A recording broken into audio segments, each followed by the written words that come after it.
This video demonstrates how to buy shares of Camden National Corporation, explained step by step.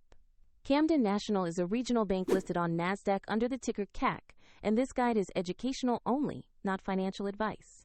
To buy CAC, you will need a broker account. I use eToro as a neutral example to show the process.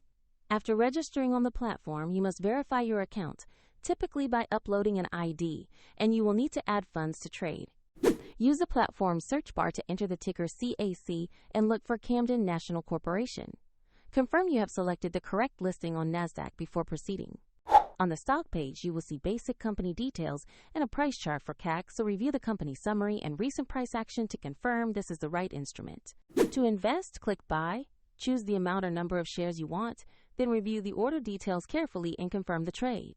If the market is closed, your order may be queued or placed as a limit order depending on the platform. And if you lack sufficient funds, eToro will prompt you to add money before final confirmation. Your new position in CAC will appear in the portfolio once executed. For the example link to eToro, check the description below.